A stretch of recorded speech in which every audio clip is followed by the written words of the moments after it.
রুম্পা মণ্ডল আশা কর্মী। তো আজ এই গ্রামে বাঁকুড়া জেলায় গঙ্গাজল ঘাটিতে কারা আছেন? মমতা বন্দ্যোপাধ্যায় নেতৃত্বাধীন সর্বভারতীয় তৃণমূল কংগ্রেস পাশে এসে দাঁড়িয়েছে। এখনও শাসক দল বিজেপি থেকে কেউ কিন্তু এই গ্রামে এই পরিবারের পাশে এসে দাঁড়াননি। তাদের নিয়ে যাওয়ার চেষ্টা হচ্ছে কোনো মন্ত্রীর সঙ্গে দেখা করতে, কিন্তু এখানে এসে দাঁড়াচ্ছে।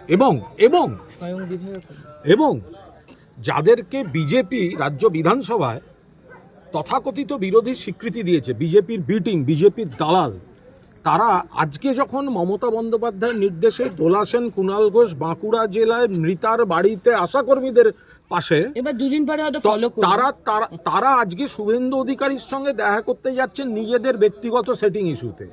এইটা হচ্ছে দুটো তফাৎ। তারা আজকে বলছে এসআইআর, ওগুলো নিয়ে আমরা সরব, তার জন্য বিধানসভাও আছে।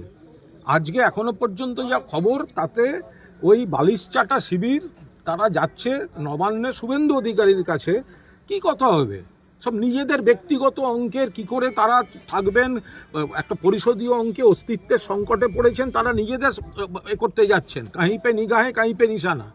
এখনো পর্যন্ত কোনো বিপদগ্রস্ত মানুষের কাছে এলাকায় যাননি। যেদিনকে মমতা বন্দ্যোপাধ্যায়ের নির্দেশে সর্বভারতীয় তৃণমূল কংগ্রেসের দোলা সেন, কুণাল ঘোষ বাঁকুড়ায় আশাকর্মীর পরিবারের গ্রামে দাঁড়িয়ে রয়েছে, সেদিনকে এরা নিজেদের অঙ্কে কলকাতায় বসে সেটিং অঙ্কে ওখানে যাচ্ছে। ফলে আসল বিরোধী কারা, মানুষের পাশে কারা থাকেন, মমতা বন্দ্যোপাধ্যায়ের স্রোতই থাকেন, সেটা আজকে আর একবার প্রমাণিত। সেই কাজ করে, যে নামেই করুক, সেই কাজ যাতে করে সেটা আমরা চাই এবং আমরা সেই জন্য আবেদনও রাখছি, এখানেও সেটা রাখছি।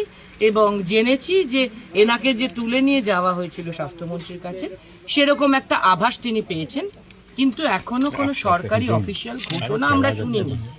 সেই জন্য আমরা সেটাও একটু করতে চাইছি। কিন্তু আবারও বলছি, কুণালদা বলেছেন, আমরা স্পষ্ট চাই, প্রথমত মৃত্যু নিয়ে কোনো রাজনীতি আমরা করতে আসিনি। মমতা বন্দ্যোপাধ্যায়ের পক্ষ থেকে আক্রান্ত পরিবারের পাশে দাঁড়াতে এসেছি। দ্বিতীয়ত, খুব গুরুত্বপূর্ণ যে আশাকর্মীদের কাজ মা এবং বাচ্চাদের নিয়ে, তারা ইকোয়াইসির মতো একটি এক্সপার্টিজি কাজ, দক্ষতা সম্পন্ন কাজ জানেন না।